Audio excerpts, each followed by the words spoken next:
$7 in the Central Time. Ilsa, Beltran, Padilla, gold. Denia, Grazier, silver. Eric Pointo, you're going to get that bronze. What's going on, kids? Ben Bruno, what's up, boo? How you doing?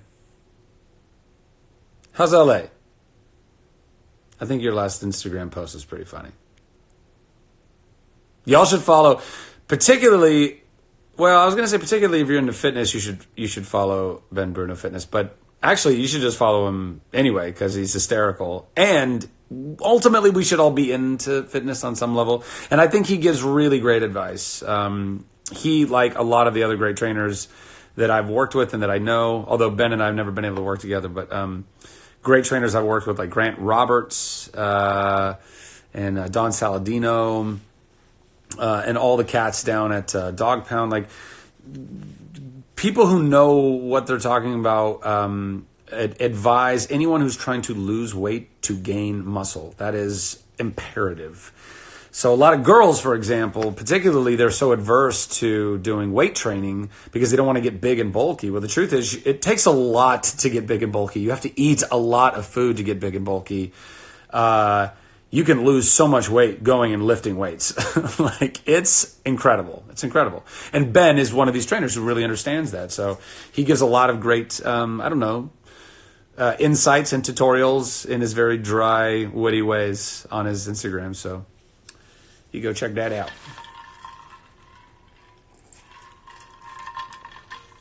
Oh, you're doing weight training right now while you're watching this? Be careful. Don't drop nothing. Lots of Brazil in the house. You better be blushing, bro. But I don't say that, for any other reason than because I believe it. I think you're a good egg, bro. You're a good egg. Hello, Ukraine. Some girls eat a lot of food. Okay, that's fine. You can eat a lot of. I'm not saying you can't eat a lot of food. I'm saying if you're afraid that weight training is going to make you like all, I don't know, super muscular-y or more traditionally male in appearance or whatever, then it's not a fear that you should have per science. You know, you can go and lift a lot of weights and just be toned, be strong, be healthy. You don't have to necessarily gain weight. That requires a lot of extra fuel to do that. Like when I was working out in LA with Grant Roberts, I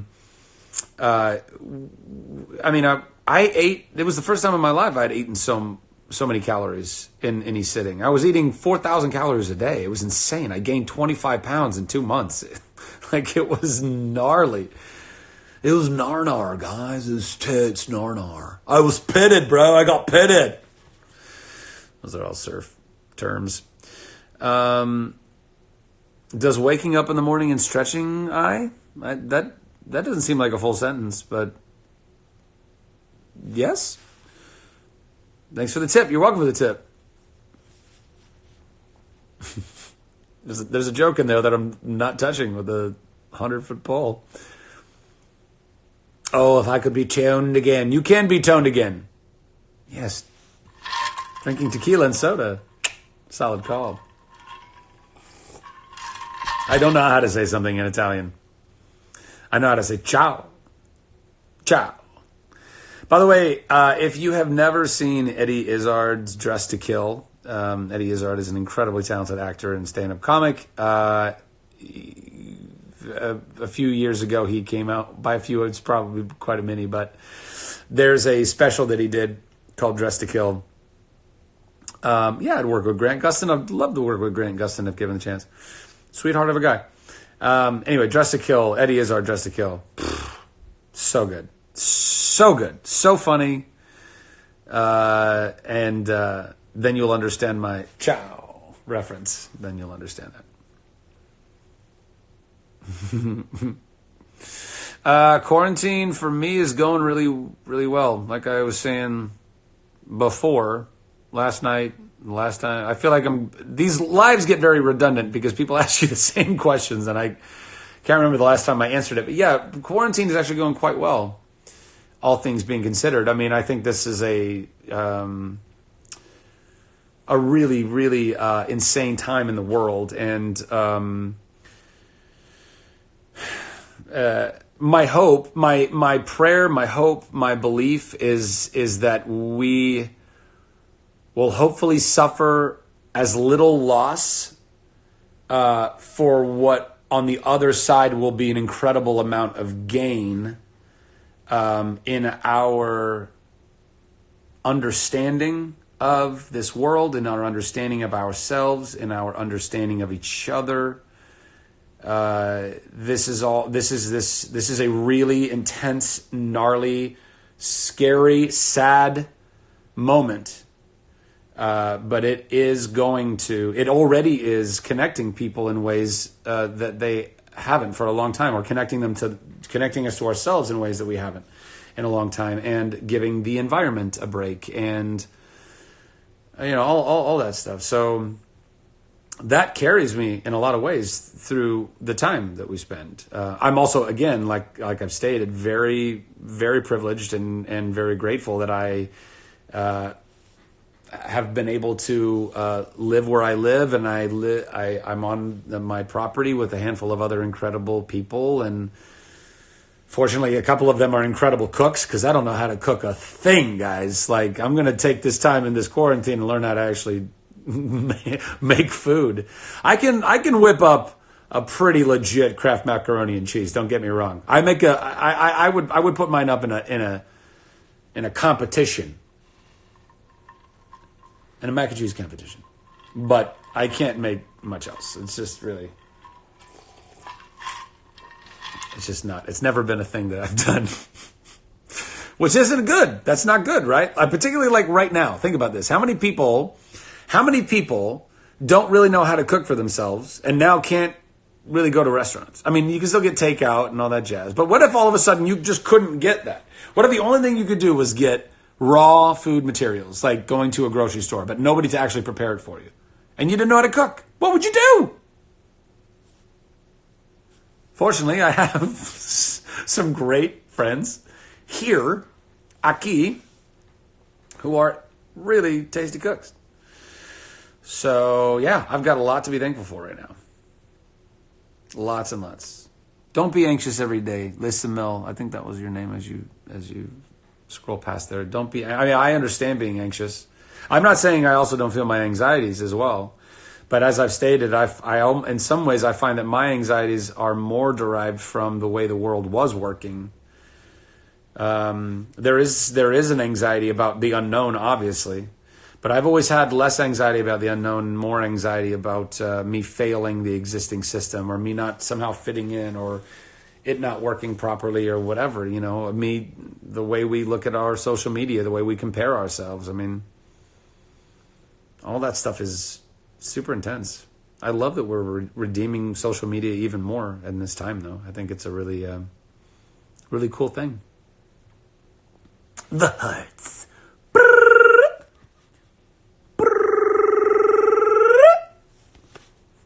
So much fun.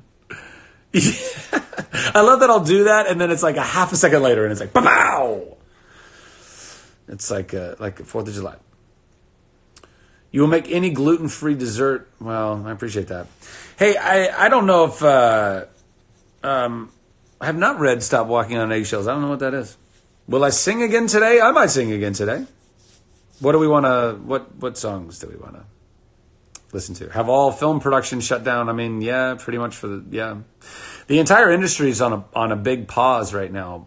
That said, fortunately for myself, I happen to have a few people on property who are really like within the industry, and that are really cool, creative folks. And I think we're going to try, and even if it's just for shits and gigs, we're going to try and make some content for y'all.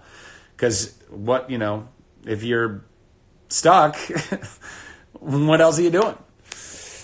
And I like being creative and creating and collaborating and, dreaming up fun stuff. And So we're gonna try and do that. It might be in the form of a few different things. Maybe we'll do a little podcast. Maybe we'll use this as an opportunity to do that and just talk about important stuff like we do on these lives, but for more in depth, and have some guests or things like that, or not. I don't know. Maybe we'll figure out like how to do a call-in line, and y'all can just call in and we could talk about stuff.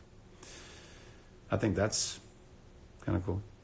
But also shooting some fun, like, actual stories, narrative type of content. And then I'm hoping to actually do almost like a docu-series to give you this, the ability to watch what is going on here. Because it's, I don't know. I mean, this whole like crazy idea of mine might completely blow up in my face, but I really believe in it. And even if it does blow up in my face, it'll make for interesting content. So we thought it would be fun to put cameras on it and give you guys an inside look at what it's like to start an arts commune. Essentially, that's a film studio, that's a resort, that's I don't know. Are you aware of HBO's Last of Us? Of course, I want to do it so bad. Look at the gray, guys. Look at this. I'm perfect.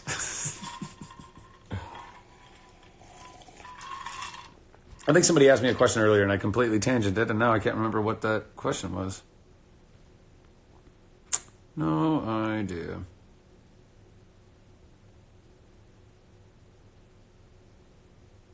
Trisha is on the live. What Trisha? Who Trisha? Who Trisha? I wish it was easier to do your live and know who's hanging out with you. You know what I mean? Because it scrolls by so fast. And how do I know Chrissy Metz? Heaven. Chrissy Metz, I think the first time I met Chrissy was at an Operation Smile gala. And she had been invited. I think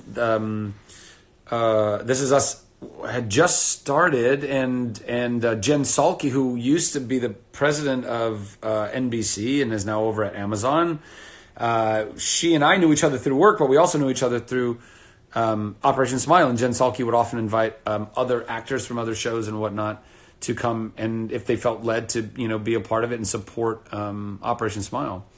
And so we met at a gala, I think, originally, but then saw each other at one of the Operation Smile ski charity events that they do, and then would bump into each other from time to time at various things. And I just find her absolutely delightful and so talented, and have tried to get her on a few like vacations, even she's a busy girl. She's busy being on point and singing and doing things.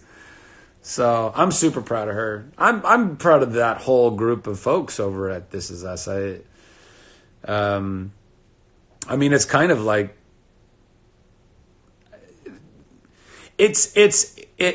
when network television has struggled, which it has in the changing of the guard and how technology works and how we interface with our content and all that stuff. Dan Fogelman and Mandy and Milo and Chrissy. I mean, the whole Justin and the whole group of folks. It's made up of such lovely people and such talented people, and they have been able to provide a network television show that stands up against all those other streamers and everybody in cable that are. Obviously have kind of, stepped up and have really taken over in a lot of ways. So I just, lovely folks. Oh, what's up, Kansas City? Congratulations. Well deserved. Deserved. Nope, that's not a word. How do I eat my tacos? Well, so up until recently, I was eating them on corn tortillas. Oh, that was actually one of the questions I think somebody asked earlier about. That reminded me of like a dietary thing. What was that? Somebody asked me about a dietary thing, and that made me think of, I don't know how many people out there have ever had SIBO, SIBO, small intestine bacterial overgrowth, or like a parasite or anything. But I've been put on this. I got all jacked up when I did the Shazam press tour, and I got some I think a parasite and SIBO, or I don't even know. I've taken so many different medications and medicines and vitamins and things, and I've gotten a colonoscopy and an endoscopy and a CAT scan, and there's just something strange is afoot at the Circle K, and my gut is the Circle K in this scenario. I don't know what's up. So then, anyway, so I've been eating what's called a low FODMAP diet, which is very strange, although fascinating if you want to go Google that, FODMAP. Go look at FODMAPs. It's the thing I never even knew existed. And that, I don't know that that's really doing all of the work that it needs to do. Potatoes heal your gut. Yeah. Oh no, drinking tequila does not help, by the way. I'm not, this is my gut vice. I totally understand that. But, so then somebody was telling me today about lectins. Does anybody else out there deal with this? Has anybody else like stopped eating lectins altogether and their whole like life changed? Because this person I was talking to today, she is seemingly very educated on the subject and really did her research. And I don't know. I'm kind of like, makes kind of sense. Like it's almost like a paleo type of a diet. Essentially, the idea is that up until 10,000 years ago with the agricultural revolution, all of the foods we were eating up to that point were predominantly, they were foods that we had eaten for millions and millions of years up to that point, so that our bodies agreed with all of it. Then the agricultural revolution, all of a sudden we kicked into a whole bunch of other foods that we didn't normally eat, and those foods have lectins, a lot of those being plant and whatnot, but which are essentially little poisons to keep predators from eating them, even plants have those defense mechanisms. Anyway, so I don't know. So anybody out there, shoot me a DM or something. Let me know. Yeah, bone broth. Yeah, I've drank a lot of bone broth. I like bone broth too. I'm totally down for it. I just don't think it's healing whatever this. There's also there might be a chiropractic thing. There might be like some lower vertebrae that are pinching a nerve that are affecting my organs or whatever down in my gut area. I don't know. I'm just so sick of having this feeling. It's just like a weird like bloating and like my poops are all fucked up. I mean, it's just the plumbing. Ugh. What I wouldn't give for just a great cleansing, fully complete snake of a shit. I don't know. Lots of money. I would pay someone lots of money if they could figure out why I can't. Because I was stout for a long time. You know what I mean? I was real stout. My dog is filthy, and he keeps wanting to come into the house. I'm like, no, buddy, you're not. You're filthy. Go get less filthy. I haven't seen a chiropractor. I've seen a chiropractor a lot. Oh, hold on one second. I got you. Blue. No blue. Hey, I just came back from the grocery store. Get out. Was it craziness down there? Oh my god, the grocery store was nuts. I bet it was. How's everybody's grocery stores and everything out there? Has anybody been out in some of the more... what is the term they're using for California? What is it? Shelter in place or... Shelter in place? Yeah. How many people are like under mandatory shelter in place right now? Ow. You would take care of Blue if you could? Well, I appreciate that, but you don't need to. We take care of them. Grocery stores are empty. Pasta's out. Pasta. Well, it keeps a long time, right? I can't even eat that stuff. Yeah,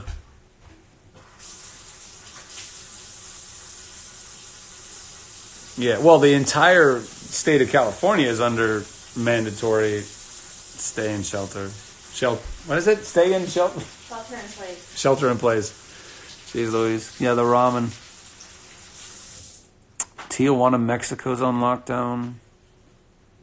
Oh, healthcare worker. Yeah. By the way, thank you so much. We ought to be very cognizant of how while so many of us are essentially just being asked to do nothing, and for some of us that is difficult. I understand that, but we're being asked to do nothing while our healthcare workers and many other people are out there keeping the essentials of life going, and we need to be very cognizant of that and very grateful for that, I believe. So thank you, person who just let us know that you were a healthcare worker. Thank you so much for that, and praying for you and all of your compatriots in what will hopefully be a very small amount of crisis.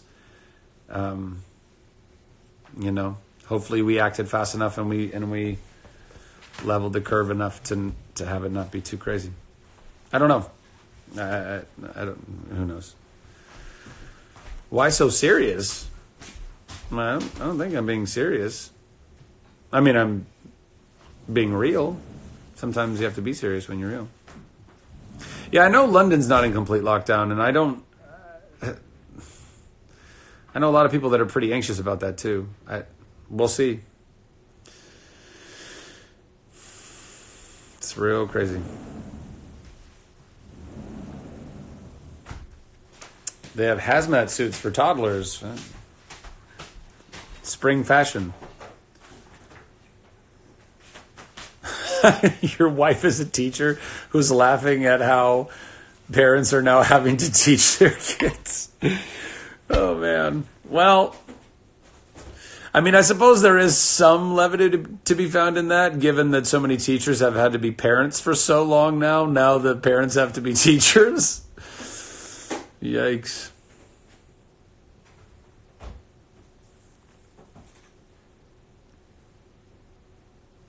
Sensible people in England on lockdown, yeah. I mean, I think sensible people everywhere are doing the best they can to self-quarantine.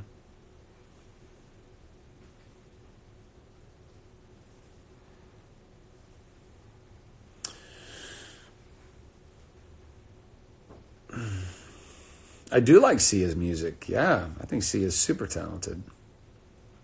Hello from Texas. What part of Texas? Say, man, what part of Texas are you from? At school. You're still going to school? Your school is still open?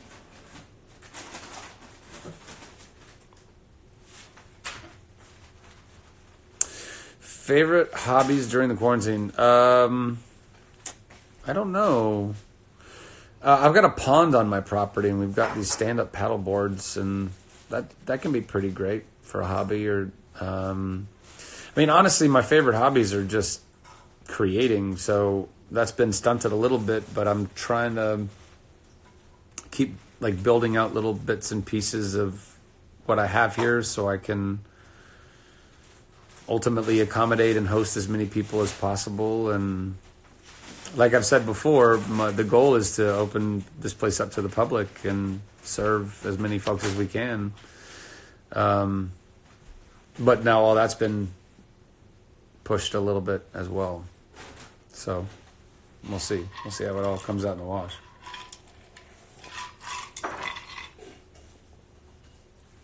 You wanted to move to Texas until you saw the video of the June bugs. Girl, those June bugs are in California. They're everywhere. They're June bugs.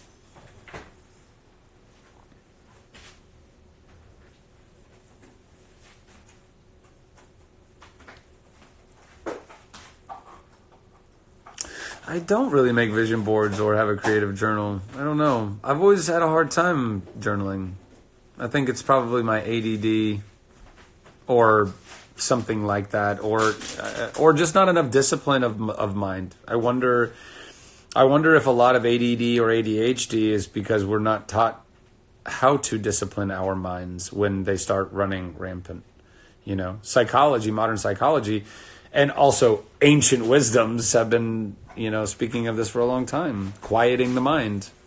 And you need to train that. And I think we just have lost touch with a lot of concepts of that, similar to that. And which is why nowadays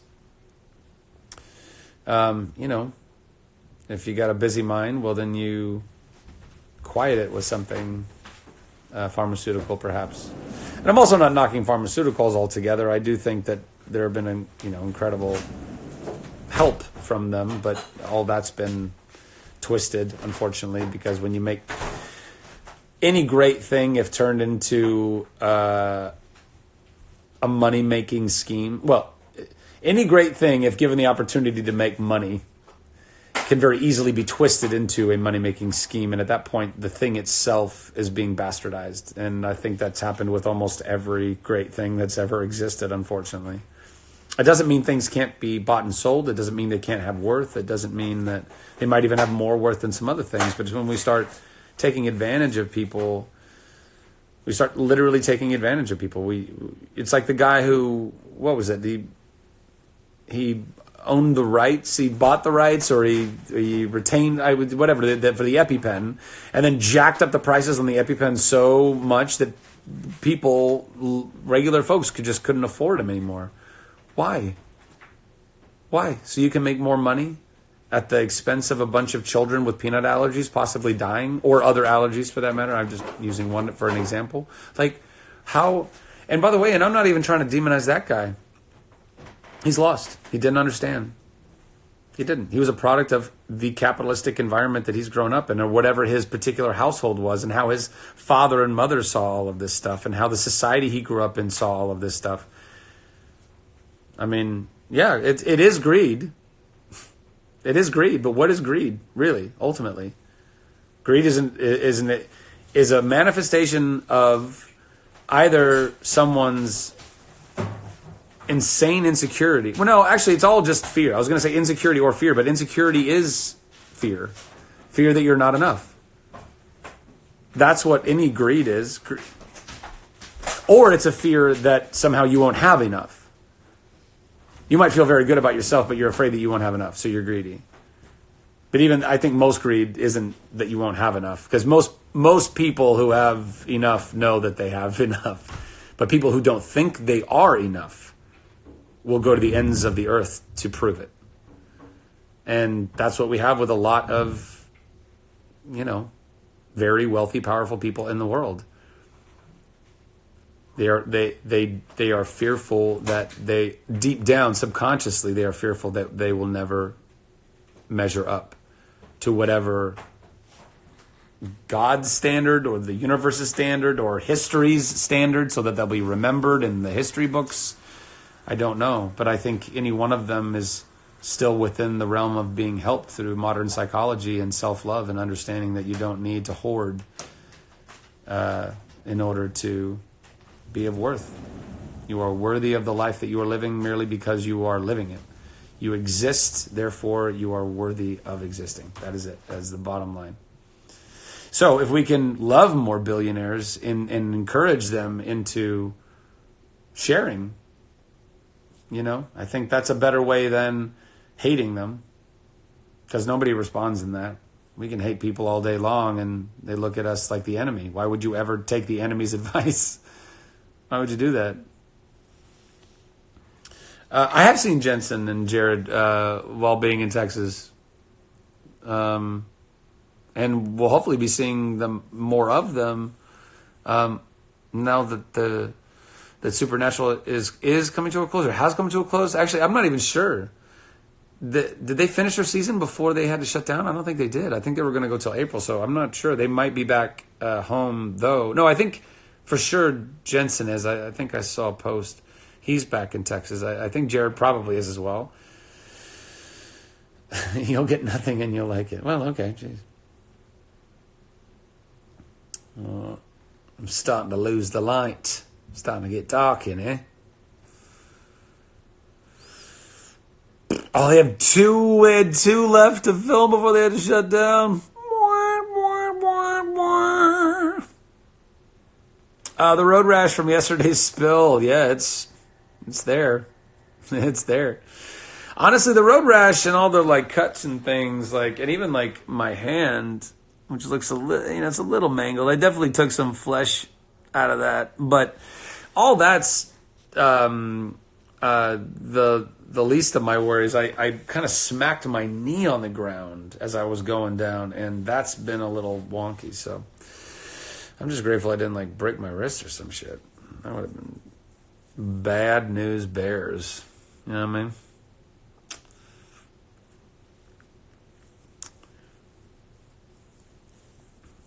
OMG, do the British accent. Well, all right then. What do you want to talk about, darling? Let's go.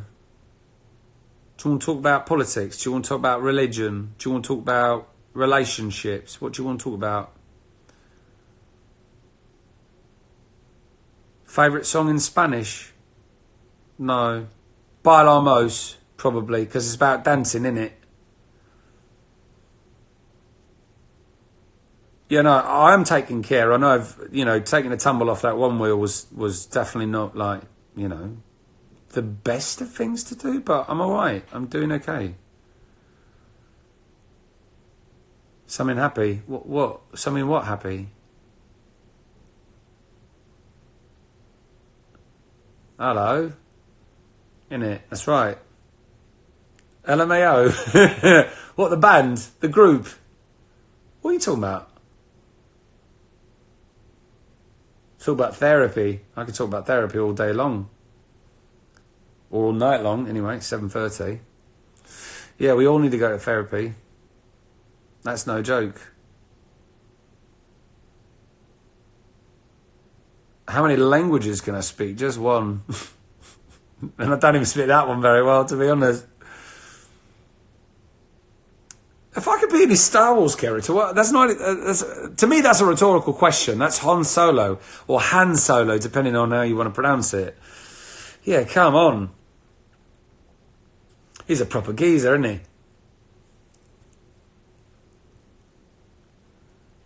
La Bamba is your favourite Spanish song. All right. Well, to each his own. I'm not going to fault you for that. I do like that song. I just don't like it as much as Bailamos. That's not true. I don't know. Blimey. Hello, happy Friday, happy Friday. What, English is the language of love? I don't think that's true, actually. Do I have any phobia? No,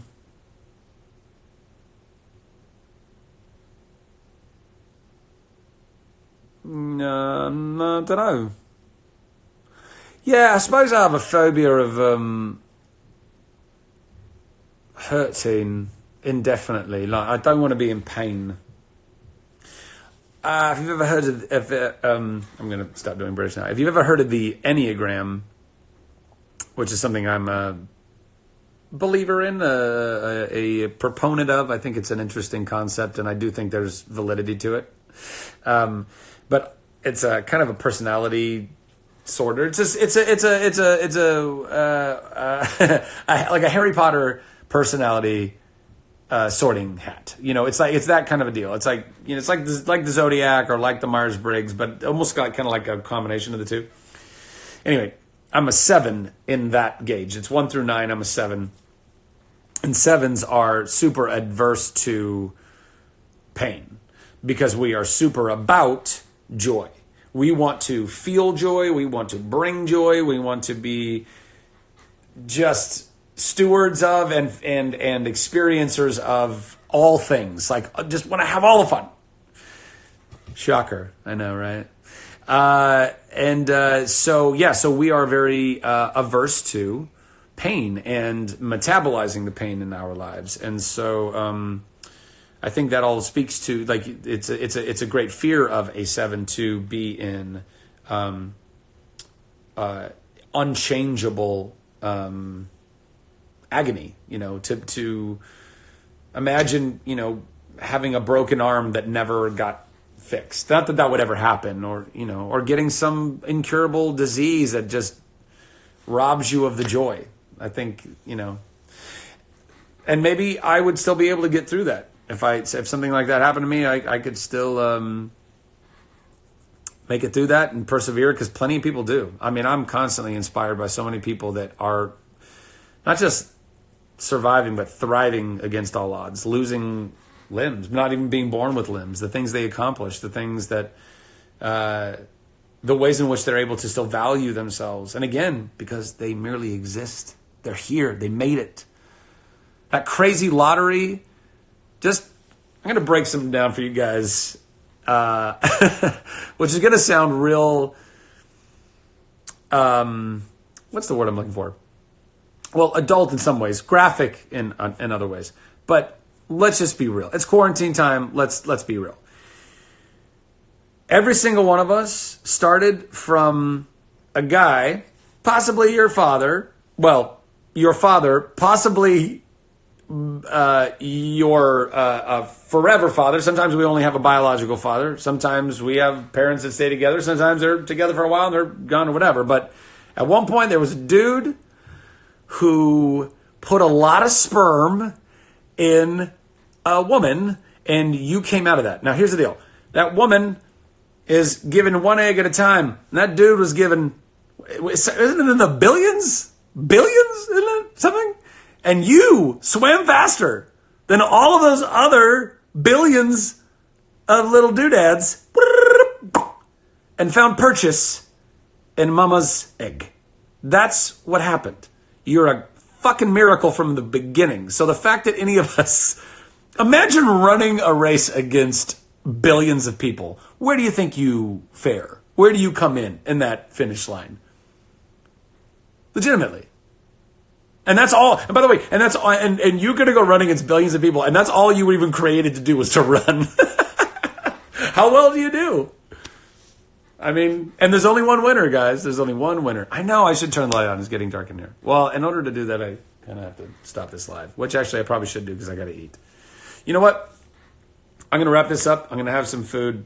I'm going to go do some other things in life, and then maybe I'll live with you guys later tonight. And whatever. We'll talk about other dumb stuff or sing songs or talk about really important stuff or whatever. I don't know. Sending you so much love, so much love. Love yourself, love yourself. And this time, almost not more than any other time, because we need to be loving ourselves entirely at all times. But it's very easy in these times